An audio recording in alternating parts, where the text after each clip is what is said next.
بسم اللہ الرحمن الرحیم۔ ناظرین، میں حکیم ناصر علی آپ سب کو خوش آمدید کہتا ہوں قافلہ اخلاص میں۔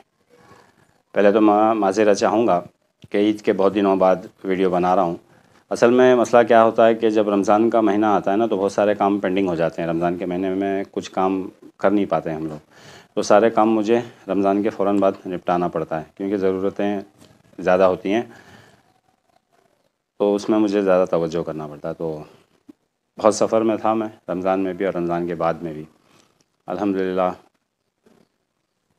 آج سے انشاءاللہ مسلسل ویڈیوز جاری رہیں گی اور روزانہ کسی نہ کسی موضوع کے اوپر ہم بات کریں گے۔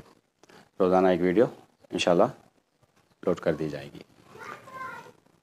ناظرین، جیسے کہ میں نے عید سے پہلے، رمضان سے پہلے بتایا تھا کہ ہم رمضان کے بعد میں نقشوں کی زکوٰۃ اور سورہ اخلاص کی زکوٰۃ ادا کریں گے۔ اصل میں یہ موضوع 15 کے نقش اور سورہ اخلاص کی زکوٰۃ کے بارے میں ہے۔ ناظرین، زکوٰۃ کی بات کرنے سے پہلے میں کچھ اہم تھوڑا نصیحتیں کرنا چاہتا ہوں، کیونکہ اس کے اندر ان چیزوں کا، حالانکہ یہ بہت معمولی سی چیزیں ہیں، ہم اس کے اوپر زیادہ تر غور نہیں کرتے ہیں، لیکن یہ چیزیں بہت بڑا نقصان پہنچاتی ہیں۔ مثال کے طور پر، کبھی بھی آپ، بہتر ہے اپنا مصلی آپ سپریٹ رکھیں، اپنا ایک مصلی رکھیں۔ پہلے مصلی کی بات کرتے ہیں۔ پہلے ایک مصلی رکھیں اور ایک سب سے پہلے جگہ ذکر و اذکار کے لیے، اگر ہو سکے تو ممکن ہے تو کوئی ایک جگہ بنا لیں، ایک کونا، چھوٹی سی جگہ بنا لیں اپنے لیے، ذکر و اذکار کے لیے، چلا کشی کے لیے ایک چھوٹی سی جگہ بنا لیں کارنر میں، گھر کے کسی کونے میں، اور وہاں پر خیال رکھیں کہ کوئی ناپاک لوگ جھاڑنے پوچھنے کے لیے نہ آئیں۔ ناپاک عورتیں جب نمازیں نہیں ہوتی اس حالت میں اس جگہ کو صاف نہ کریں، اپنے ہاتھ سے خود صاف کر لیا کریں راستے جگہ کو۔ پہلی بات جگہ۔ دوسری بات مصلی۔ مصلی کو جیسے ہی آپ نماز سے یا ذکر سے یا اپنے جو بھی اذکار یا اشغال ہیں، جیسے ہی اشغال سے فارغ ہوں، فوراً مصلی کو لپیٹ کے رکھ دیں اور ایک مصلی اپنے لیے سپریٹ رکھیں۔ وہ مصلی کوئی اور استعمال نہ کرے، اپنے لیے ایک مصلی سپریٹ رکھیں، اور جیسے ہی آپ فارغ ہو جائیں فوراً مصلی کو لپیٹ کر کے رکھ دیں۔ اور تیسری چیز ہے مصباح، تسبیح۔ اپنی ایک تسبیح سپریٹ رکھیں، کبھی بھی اپنے پاس رکھیں، اور جیسے ہی تسبیح سے فارغ ہو جائیں تو دیکھیے ایسی ایک چھوٹی سی پوچھ رکھ لیں، کوئی بیگ رکھ لیں، کپڑے کی ہو یا لیدر کی ہو، جو بھی ہو چلتا ہے۔ اپنی مصباح کے لیے، تسبیح کے لیے ایسی ایک کبھی بھی ایک چھوٹی تھیلی بنا لیں۔ یہ سنت بھی ہے اور اس کی حفاظت بھی ہوتی ہے۔ میں آگے بتاؤں گا کہ کیوں ہمیں اس طرح کرنا چاہیے، کیوں ہم ان چیزوں کا احتیاط کرنا چاہیے۔ تسبیح جو آپ استعمال کرتے ہیں وہ لکڑی کی ہو، جیسے کہ یہ سینڈل ووڈ کی ہے، لکڑی کی ہو، یا پھر کسی بینچ کی ہو، جیسے کہ آج کل بازار میں کھجور کی بینچ کی تسبیحاں ہر جگہ پر مل جاتی ہیں۔ کسی بینچ کی ہو یا لکڑی کی ہو بہتر ہے، یا پھر حقیق کی ہو، پتھر کی ہو، پلاسٹک کی نہ ہو تسبیح۔ تسبیح کے کچھ تاثیر ہیں، کچھ اثرات ہوتے ہیں اس کے اندر بھی، تو پلاسٹک کی تسبیح نہ ہو، یہ ایک چیز کا آپ خیال رکھیں۔ اب ہم ان چیزوں کا احتیاط کیوں کرنا چاہیے؟ کیونکہ دیکھیں اکثر اور بیشتر مجھے بہت سے لوگ شکایت کرتے ہیں، واٹس ایپ میں بھی مجھے ان کے متعلق سوال پوچھے گئے ہیں، بہت سارے لوگوں نے کال بھی کر کے مجھے اس کے متعلق سوال پوچھے ہیں کہ وہ کہتے ہیں کہ ہمیں اشغال میں دل نہیں لگتا، ہمارا دل ہی نہیں کرتا مصلی پہ جانے کے لیے، اور جب کبھی پڑھنے کے لیے بیٹھتے ہیں تو ایک دم غنودگی طاری ہو جاتی ہے، 100 تسبیح بھی پورے، ایک تسبیح بھی پوری نہیں کر پاتے کہ ہمیں نیند آنے لگتی ہے، ہم پڑھ نہیں پاتے، ہم آگے نہیں بڑھ پاتے۔ اصل میں کیا ہوتا ہے نا، جب آپ کا مصلی آپ ایسے ہی چھوڑ دیتے ہیں تو اس کے اوپر اثرات طاری ہو جاتے ہیں، مصلی، کھلے مصلی کے اوپر شیاطین آ کر کے مسلط ہو جاتے ہیں، تو وہ آپ کو پھر ذکر و اذکار میں نہ تو دل لگے گا، نہ آپ مصلی کے قریب جانے کے لیے آپ کو دل لگے گا۔ جب ایسے آپ اس کے اوپر بیٹھیں گے تو اتنی تکلیف ہوگی، دوزان آپ کہیں دوسری جگہ پر گھنٹے گھنٹے بیٹھ جاتے ہیں، لیکن جب ذکر میں بیٹھیں گے تو دوزان آپ 2 منٹ بھی نہیں بیٹھ سکتے۔ آپ کو اتنی تکلیف، اتنی بے قراری، ایک دم سستی، کاہلی، نیند، یہ ساری چیزیں اس وجہ سے آتی ہیں۔ حالانکہ جو میں نے 3 چیزیں بتائیں، ایک جگہ، ایک مصلی اور ایک تسبیح، یہ بہت معمولی سی چیزیں ہیں، لیکن اس کے اوپر اگر ہم غور نہیں کریں گے تو یہ ساری پریشانیاں آئیں گی۔ دل نہیں لگنا، نیند کا آنا، غنودگی طاری ہو جانا، سستی، کاہلی، مصلی کی طرف جانے کے لیے دل نہ کرے، ایک دن پڑھ لیا، 2 دن پڑھ لیا، 3 دن چھوڑ دیا، اس کے بعد میں یہ ساری چیزیں اس لاپرواہی کی وجہ سے آتی ہیں۔ تو پہلی چیز اپنی جگہ ایک مقرر کر لیں، اور وہ جگہ اگر صاف کرنا ہو تو کوئی پاک صاف ہیں تو صاف کریں، اگر نماز کی حالت میں ہیں تو عورتیں صاف کریں، اگر نماز نہیں ہے تو اس جگہ کو نہ چھیڑیں۔ ایک دوسرا، مصلی، اپنا مصلی سپریٹ رکھیں، ایک مصلی اپنے لیے اٹھا کر سپریٹ رکھ لیں، جس کے اوپر آپ ذکر و اذکار، تلاوت اور نماز کے لیے اپنے لیے ایک مصلی الگ سے رکھ لیں۔ تیسری بات، تسبیح جیسے ہی مصلی، جیسے ہی پہلے مصلی جیسے ہی آپ فارغ ہو جائیں فوراً لپیٹ کے رکھ دیں، کھلا نہ چھوڑیں مصلی کو۔ تیسری بات، اپنی تسبیح جیسے ہی فارغ ہو جائیں تسبیح کو سیدھا ایسی ایک چھوٹی سی بیگ بنا لیں، تھیلی بنا لیں، اس کے اندر ڈال دیں۔ تو یہ تسبیح، اور تسبیح پلاسٹک کی نہ ہو، جیسے آج کل ریڈیم کی اور پلاسٹک کی بہت ساری ملتی ہیں، ایسی نہ ہو، یا تو پھر لکڑی کی ہوں، جیسے سینڈل ووڈ کی تسبیحیں ملتی ہیں اکثر بازار میں، یا تو سینڈل ووڈ کی ہوں، یا تو پھر کسی بینچ کی ہوں، جیسے کھجور کی بینچ کی آج اکثر ہر جگہ پر مل جاتی ہے کھجور کی بینچ کی تسبیحیں، یا تو پھر وہ تسبیح ہو، یا پھر پتھر کی ہو، حقیق کی، وہ اور سب سے بہتر جو ہے وہ پتھر کی تسبیح ہے، حقیق کی، کوئی بھی حقیق ہو، کوئی بھی پتھر ہو، پتھر کی تسبیح وہ سب سے بہتر ہے، لیکن مہنگا بھی ہے اور اصل حقیق ملنا بھی مشکل ہے، تو بہتر ہے آپ بینچ یا لکڑی کا استعمال کریں تسبیح کے لیے۔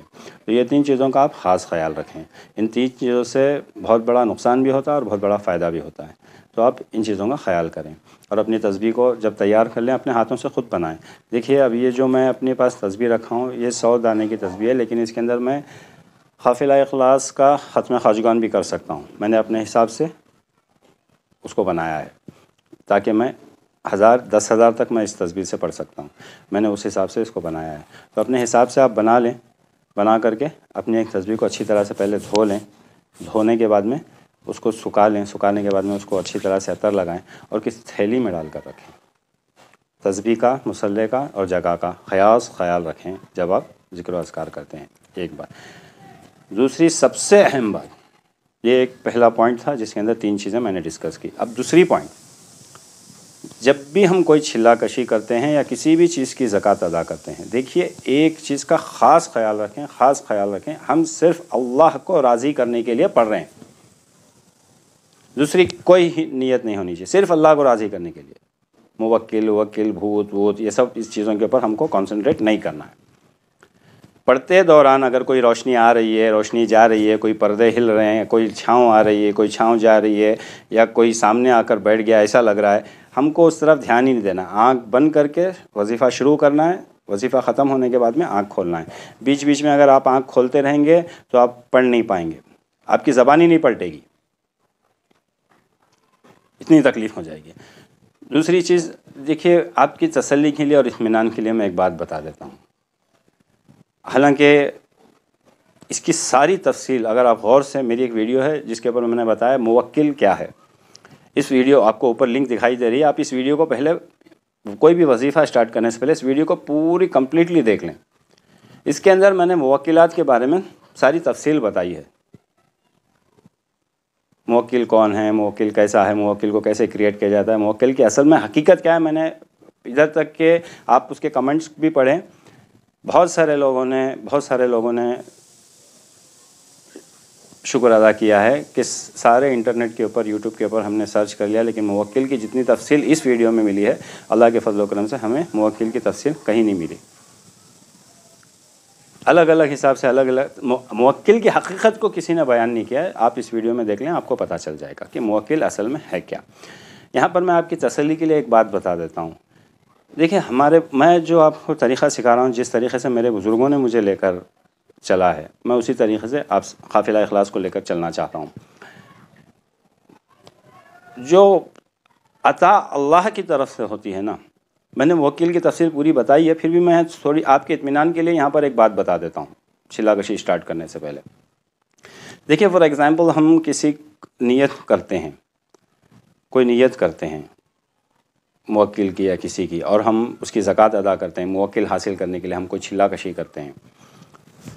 اگر یہ موکل بائی چانس آپ کو ساری شرائط میں بہت مشکل ہے، پھر بھی اگر کسی اینڈ پر ناممکن ہے آج کی دنیا میں، تو پھر بھی اگر کسی حال میں اگر آپ کو یہ موکل مل گیا، موکل ایک مشین کی طرح ہے، ایک روبوٹ کی طرح ہے. وہی میں بول رہا ہوں کہ آپ اوپر والی ویڈیو دیکھ لیں، آپ کو اس کی ساری تفصیل سمجھ میں آ جائے گی. تب آپ اپنے دماغ سے ہی نکال دیں گے ان ساری چیزوں کو. آپ نے اگر ساری شرائطیں رکھ کر کے بھی اگر اس کو حاصل کر لیا تو وہ اپنی خود کچھ شرائطیں رکھے گا. جب آئے گا آپ کو روزانہ قبرستان جانا ہے، یا پھر آپ کو روزانہ یہ کرنا ہے، یا پھر آپ کو ہر وقت وضو میں رہنا ہے. انسان کے ہاتھ سے ہر وقت وضو میں رہنا ممکن نہیں ہے. ہر وقت غسل میں رہنا یہ بھی ممکن نہیں ہے. غسل بھی ٹوٹتا ہے، وضو بھی ٹوٹتا ہے. اگر وہ شرط رکھ دے گا اس ٹائم پہ کیا ہوتا ہے، ایک جوش میں آ کر کے آدمی ہاں کر دیتا ہے، شرائط کو مان لیتا ہے. لیکن آئندہ چل کر جب وہ شرائط پورے نہیں کر پاتا ہے نا، تو بہت بڑی پریشانی میں پھنس جاتا ہے. یہ کس لیے ہوتا ہے؟ کیونکہ موکل انسان کے بارے میں تفصیل سے نہیں جانتا، لیکن اللہ تعالیٰ انسان کو اچھی طرح سے جانتا ہے. کبھی کبھار کیا ہوتا ہے، جب ہم کسی چیز کا چھلا کرتے ہیں یا کسی چیز کی زکوٰۃ ادا کرتے ہیں تو ہمیں پہلے امیڈیٹلی کامیابی حاصل نہیں ہوتی. کسی کو 40 دن لگتے ہیں، کسی کو 3 دن میں ہی ہو جاتا ہے. اللہ والی بزرگ جو ہیں وہ تو 3 دن میں مکمل کر لیتے تھے اور وہ اپنے مقصود تک منزل مقصود تک پہنچ جاتے تھے. لیکن کوئی لوگ ہوتا ہے ایسا کہ 40 دن میں بھی کامیابی حاصل نہیں ہوتی، 2 چھلوں میں بھی کامیابی حاصل نہیں ہوتی، 3 چھلوں میں بھی کامیابی حاصل نہیں ہوتی. وہ اس لیے ہوتا ہے جب ہم یہ نیت کرتے ہیں کہ ہم صرف اللہ کو راضی کرنے کے لیے کر رہے ہیں. یہ نیت سے جب ہم پڑھتے ہیں تو اللہ کو پتہ ہے ہمارے اندر کیا خامیاں ہیں، کیا خوبیاں ہیں، ہم کس چیز کو سنبھال سکتے ہیں، کس چیز کو نہیں سنبھال سکتے ہیں. تو اللہ تعالیٰ کیا کرتے ہیں، ان ساری خامیوں کو نکالتے ہیں ہمارے اندر سے. جو آپ پرہیز کر رہے ہیں، جلالی جمالی پرہیز کر رہے ہیں، پرہیز باللذات کر رہے ہیں، اس کے ساتھ میں جو آپ ذکر و اذکار کر رہے ہیں، اور جو آپ نے اپنے کانشیس لیول کو بنایا ہے، اس کے ساتھ ساتھ جو بھی باقی کے جو بھی کمیاں رہتی ہیں اس کو اللہ تعالیٰ پوری کمیوں کو دور کر دیتے ہیں. دور کرنے کے بعد میں جب اللہ کی طرف سے کچھ ملتا ہے تو اس کو کہتے ہیں موکل قدسی. یہ انکنڈیشنل آپ کے پاس آئے گا اللہ کی طرف سے اور موت تک رہے گا. یہ جو آپ موکل کے چکر میں جب جاتے ہیں نا تو یہ کنڈیشنل آتا ہے اور یہ کب مار کے چلا جائے گا پتہ نہیں. یہ خطرہ ہے، کبھی بھی نقصان ہے، اور یہ صحیح بھی نہیں ہے. ہمارے بزرگوں نے ان طریقوں کو منع کیا ہے. بزرگوں کا طریقہ، خلندروں کا طریقہ یہ ہے، اللہ کو راضی کرنے کے لیے اللہ جو ہم بہتر سمجھتے ہیں وہ دے گا. ہم صرف اللہ کو راضی کرنے کے لیے کام کرتے ہیں. اسے پتہ ہے ہم کیسے ہیں، ہمیں کیا چاہیے. کبھی کبھار دیکھیے بچہ بہت ضد کرتا ہے آئس کریم کے لیے، چاکلیٹس کے لیے، لیکن ماں باپ اسے دیتے نہیں ہیں. بچہ رونے لگتا ہے، ضد کرنے لگتا ہے، ہاتھ پھیر مارنے لگتا ہے. اب کیا ماں باپ، اس کا مطلب ماں باپ اس سے پیار نہیں کر رہے ہیں؟ ماں باپ اس سے پیار بھی کرتے ہیں، ماں باپ اسے کیئر بھی کرتے ہیں، اس کی بھلائی کے لیے وہ روک رہے ہیں. ناراض نہیں ہونا ہے، آزردہ نہیں ہونا ہے، نا امید نہیں ہونا ہے، مسلسل ہمیں کام کرتے رہنا ہے. جب ہم اس چیز کے لائق ہو جائیں گے آٹومیٹکلی وہ ساری چیزیں ہمیں مل جائیں گی. تو پہلی بہت اہم چیز ہے اور بہت امپورٹنٹ چیز ہے آپ کی نیت. ایک ہی نیت رکھنا ہے، اللہ کو راضی کرنے کے لیے ہم کر رہے ہیں، دوسری کوئی نیت نہیں رکھنا ہے. بس کوئی آ رہا ہے، کوئی جا رہا ہے، ہم کو اس سے کچھ لینا دینا نہیں ہے. ایک ہی کانسنٹریٹ صرف اللہ کو راضی کرنے کے لیے. جب وہ آئے گا تو ہمیں اللہ کی طرف سے جب آئے گا تو ہمیں پوچھنے پچارنے کی کوئی ضرورت نہیں ہے، سیدھا ڈائریکٹلی اندر آ جائے گا، ختم بات. اس کے بعد جو بھی ہوگا یہ آپ کی روحانیت میں مرج ہو جائے گا، آپ اور وہ ایک ہو جائیں گے. یہ دو ہیں، الگ ہے. وہ جو اللہ کی طرف سے آئے گا وہ آپ کی روحانیت میں مرج ہو جائے گا. اسے کہتے ہیں موکل قدسی، اس دنیا کی لینگویج میں، عملیات کی لینگویج میں. بزرگوں کے راستے سے چلو گے تو یہ ملے گا، دوسرے راستے سے جاؤ گے تو نقصان کے سوائے کچھ نہیں ملے گا. تو سب سے اہم چیز اپنی نیتوں کو سیدھا کریں اور ایک ہی نیت کریں. دیکھیے قافلہ اخلاص کا سارا دار و مدار صرف ایک قرآن کی آیت پر ہے، لقد خلقنا الانسان فی احسن تقویم. اس بات کو آپ کھاٹی مار کے رکھ لیں، دماغ میں ڈال لیں، ذہن نشین کر لیں اس بات کو. لقد خلقنا الانسان فی احسن تقویم. Human is the best creation among my creations. سب سے بہترین مخلوق انسان ہے، سب سے پاورفل مخلوق انسان ہے، ہر چیز کے لائق انسان ہے. باقی ساری مخلوق کے اندر نسخ ہے، کمیاں ہیں، مکمل نہیں ہے. مکمل انسان کو کہہ رہا ہے. ہمیں صرف کرنا کیا ہے، اللہ کو راضی کرنا ہے. اللہ ہمارے اندر جو کمیاں ہیں اس کو نکال دے گا اور ہماری انرجیز کو انلیش کر دے گا. جب ہم اس لائق ہو جائیں گے اللہ ہمیں دے دے گا. اس سے ہم کامیاب ہوں گے. نا امید نہیں ہونا ہے، مسلسل کرتے رہنا ہے. جب ہم لائق ہو جائیں گے اللہ ہمیں خود بخود دے دے گا. متقی ہونا ہے، ایسا نہیں ہے. اور ساتھ ہی ساتھ مصلی، تسبیح اور جگہ کے ساتھ ساتھ اندر کی چیزوں کو بھی سیدھا کریں. اپنی نظر کی حفاظت کریں، اپنی زبان کی حفاظت کریں، اپنی کانوں کی حفاظت کریں. ضرورت کیا ہے کسی کی بھی غیبت کرنے کی؟ کیا فائدہ مل رہا ہے؟ اپنی شان بڑھانے کے لیے کچھ جھوٹے کلمات بول رہے ہیں، کیوں بول رہے ہیں؟ ضرورت کیا ہے؟ وَعِزُّ مَن تَشَاءُ وَذِلُّ مَن تَشَاءُ، جو ملنا ہے اس کی طرف سے ملے گا. ہمیں ان چیزوں میں پڑنا ہی نہیں ہے. ہمارے بزرگ کہتے ہیں کچھ لوگ ہوتے ہیں جو کھانے کے لیے جیتے ہیں، جو اللہ والی ہوتے ہیں، جو اللہ کے بتائے ہوئے راستے پہ چلتے ہیں، وہ جینے کے لیے کھاتے ہیں. اسی طرح دنیا کے اوپر دنیا کے لیے نہیں جینا ہے، جینے کے لیے دنیا کو یوز کرنا ہے. دنیا بڑھانے کے لیے ہمیں غیبت کرنا، جھوٹ بولنا، جو نہ اللہ نے جس چیزوں کو ممنوع کیا ہے، منع کیا، ان چیزوں کو دیکھنا، گانا بجانا سننا، غیبت سننا، اس ساری چیزیں سے پرہیز کریں تبھی کامیابی ملے گی. ظاہری چیزیں وہ ہیں، باطنی چیزیں ہمارے اندر جو کریکشن کرنی ہے وہ ان چیزوں کو، اپنی زبان کو سیدھا رکھو، اپنی آنکھوں کو سیدھا رکھو، اپنے کانوں کو سیدھا رکھو، تبھی نیت سیدھی ہوگی. سارے کا سارا دار و مدار، سارے کا سارا دار و مدار. اگر آپ کوانٹم سپیڈ ریڈنگ سیکھنا چاہتے ہیں، یا پھر آپ ٹیلی کائنڈنس، ٹیلی پیتھی، ہپنوٹزم، ہپنوتھیراپی، کچھ بھی کرنا چاہتے ہیں، سب کا دار و مدار آپ کا کانشیس لیول ہے. اپنے کانشیس لیول کو اس لیول پر لے کر جانا ہے. جب تک آپ اپنے کانشیس لیول کو اس لیول پر نہیں لے کر جائیں گے، آپ ان چیزوں میں آگے نہیں بڑھ سکتے ہیں. اس کانشیس لیول کو اس لیول پہ لے کر جانے کے لیے ہم یہ ساری چیزیں کرتے ہیں.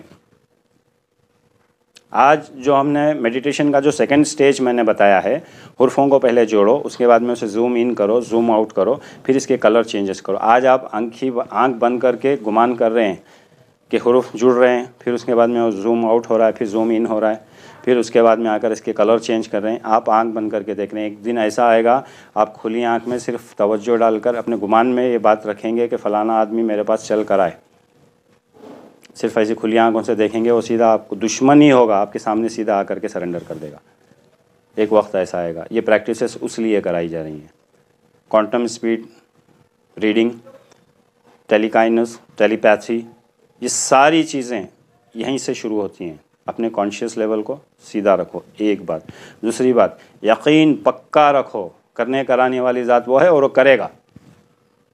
یہ ہوتا ہے. توجہ ڈالو، کام ہو جائے گا. گمان کرو کہ فلانا کام ہو جانا ہے اور پھر سامنے توجہ ڈالو. بھلے ہی میلوں دور بیٹھا ہو، یہاں سے بیٹھ کر کے کانشیس میں اپنے یہ لے لو، تصور کرو، توجہ ڈالو کہ فلانا جگہ فلانا کام ہو جائے، وہ ہو جائے گا. یہ جو آج ہم سیکنڈ سٹیج میں جو پریکٹس کر رہے ہیں نا، زوم ان زوم آؤٹ، توجہ کو سیدھا کرنے اور توجہ ڈالنے کی پریکٹس کرا رہا ہوں.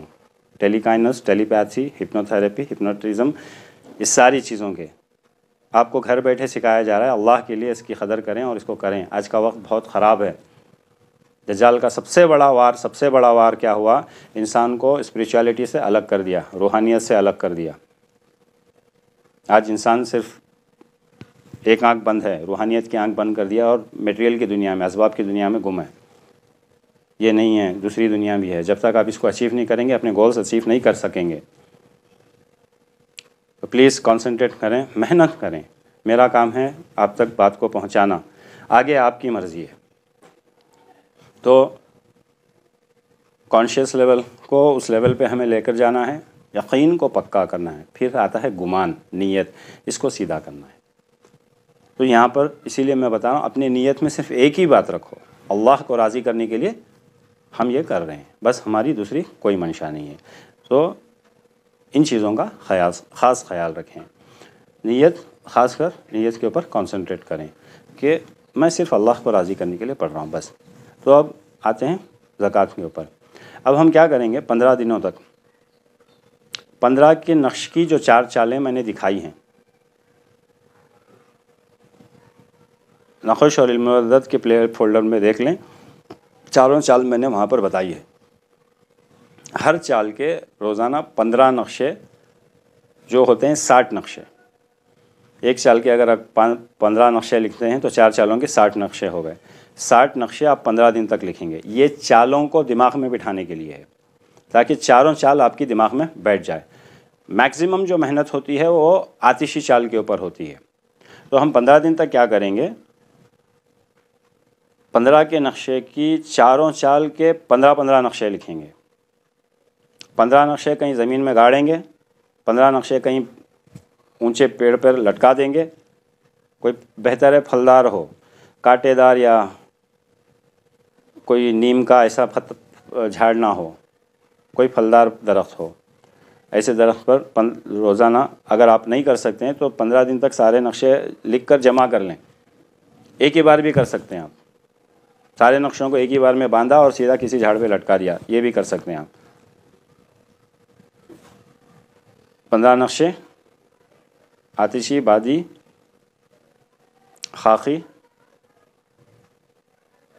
آبی چال، چاروں چال کے 15 نقشے جو کہ 60 نقشے ہوتے ہیں، اس کو لکھیں.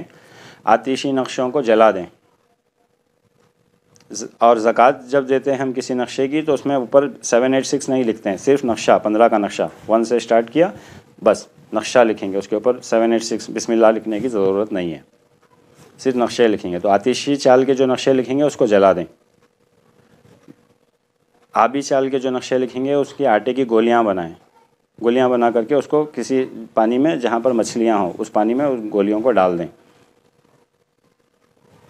پھر خاکی چال، نقشوں کو بنائیں، اس کو اچھی طرح سے لپیٹ دیں اور ان 15 نقشوں کو کہیں زمین میں گاڑ دیں. کسی میدان میں، گراؤنڈ میں، کہیں پہ بھی گاڑ سکتے ہیں آپ. 15 نقشوں کو گاڑ دیں.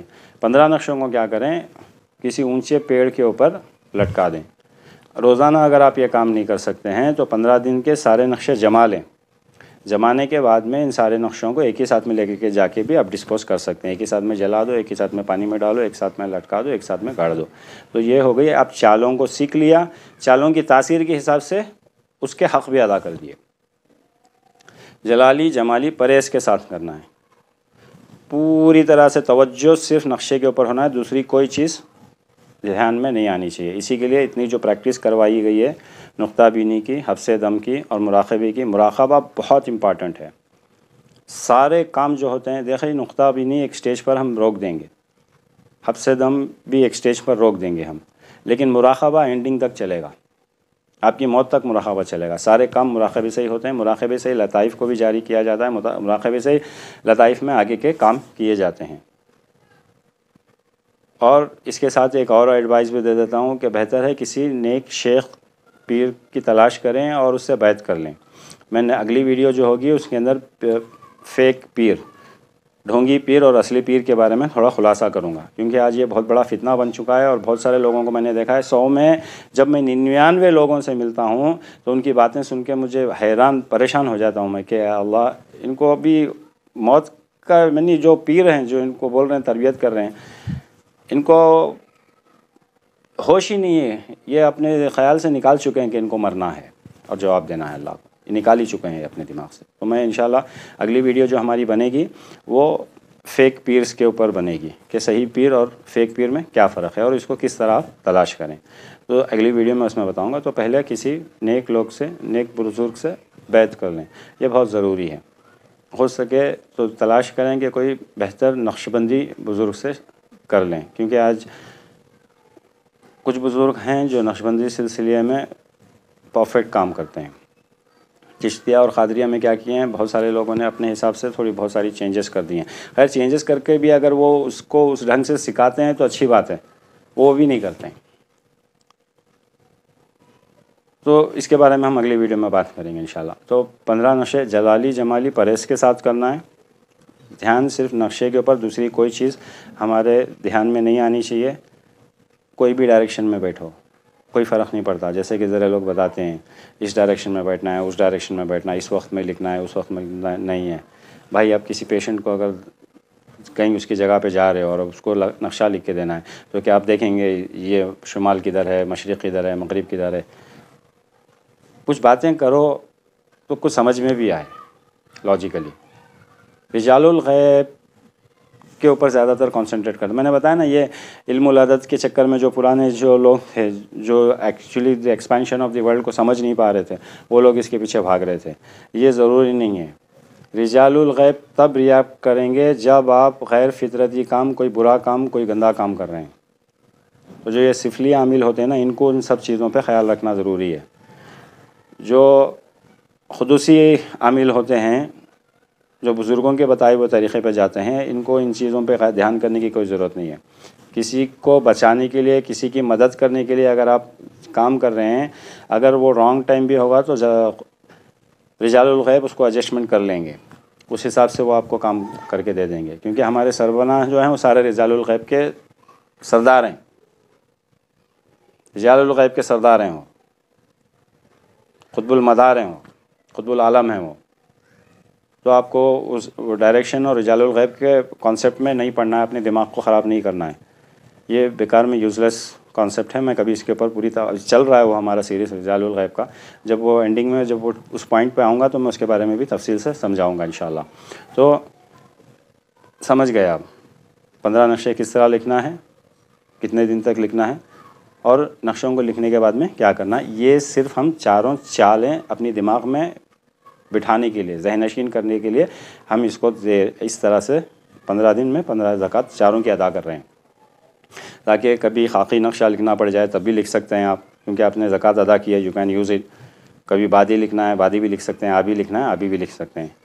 میں ساتھ ہی ساتھ ابھی اس کے بعد میں ایک چھوٹی سی ویڈیو بناؤں گا جس کے اندر میں یہ بتا دوں گا کہ اسماء الحسنہ سے کس عملیات کے اندر 99% جو کام کیا جاتا ہے، جو تعویذوں کا کام کیا جاتا ہے وہ اسماء الحسنہ سے ہی کیا جاتا ہے. جو عبارتیں لکھی جاتی ہیں وہ اسماء الحسنہ سے ہی، صفاتی ناموں سے ہی لکھی جاتی ہیں.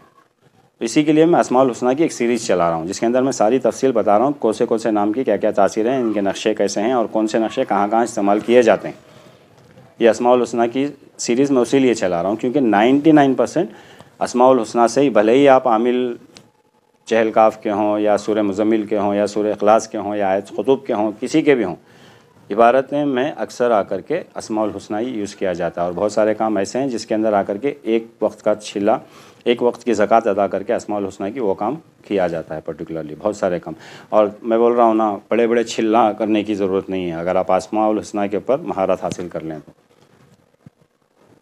آگے میں بتاؤں گا کچھ خاص اسم ایسے ہیں جس کے اندر ہم کون سے اسم سے کیا کام لیا جاتا ہے، کون سے اسم سے کیا کام کیا جاتا ہے. ایسے ایسے اسم ہیں جس کی کوئی انتہا نہیں ہے. تو اسی لیے جو اگلی ویڈیو ہوگی اس کے اندر میں بتاؤں گا کہ صفاتی ناموں کو کس طرح استعمال کیا جاتا ہے، کس کام کے لیے کس چال میں لکھا جاتا ہے، اس کی عدد کس طرح لکھی جاتی ہے. حالانکہ آلریڈی میں نے بتایا ہے ایک ویڈیو کے اندر،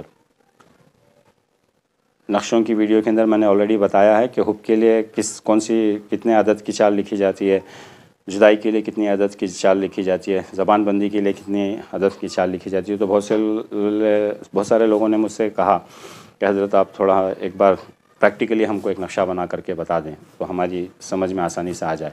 تو میں حب کا ایک نقشہ بتاؤں گا جو بادی چال میں ہوگا.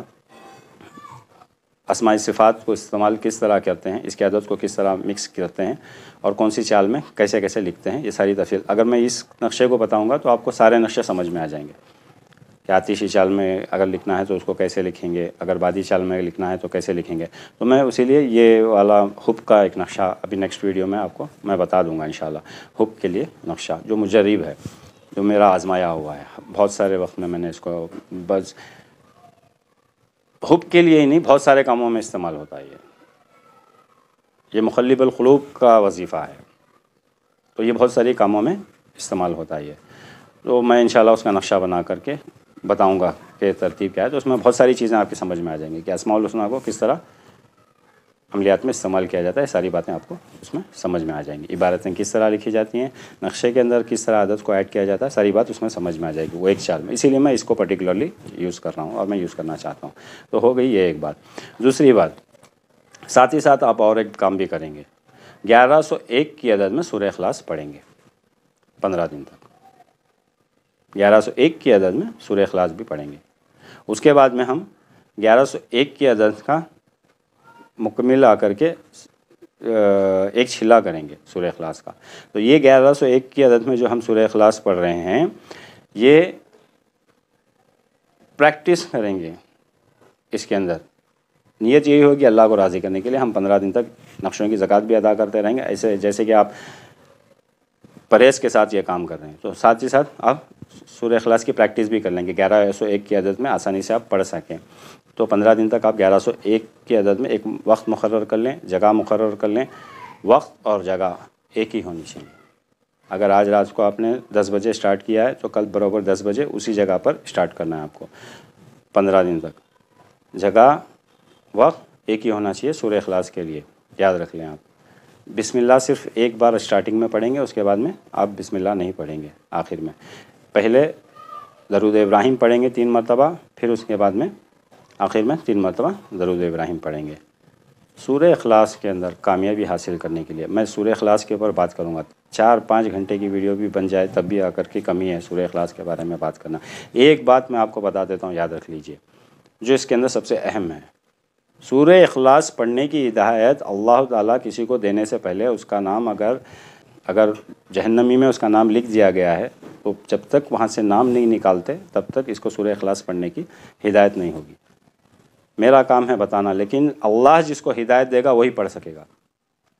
360 جو ہمارا معمول ہے روزانے کا قافلہ اخلاص کا، یہ بھی آ کر کے جو لائق ہوگا اللہ اسی کو ہدایت دے گا۔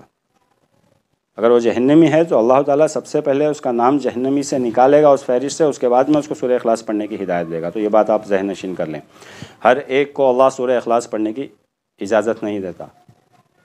سورہ اخلاص کی اہمیت ایسی ہے جس کی کوئی انتہا نہیں۔ جب یہ قلندروں کا ذکر ہے تو آپ اندازہ لگا لو۔